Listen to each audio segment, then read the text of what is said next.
Ang healthy naman ng aking orchids. Yan, diniligan ko. Yan yung pandilig ko. Ice cubes. Ang healthy, di ba? Kintab-kintab ng dahon niya. Ito, malapit na itong sana mamulaklak na din. Pero, may dito. Ayan na, bulaklak. Mamulaklak na siya.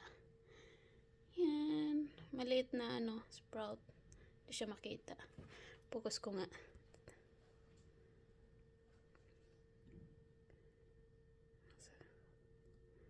Hindi siya makita. Ayan, maliit. Sobrang liit ito.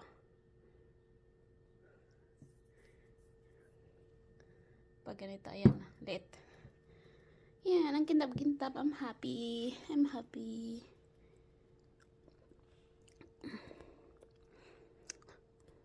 Iba't ibang iba't ibang color ng bawat isang iba ang color ng bulaklak.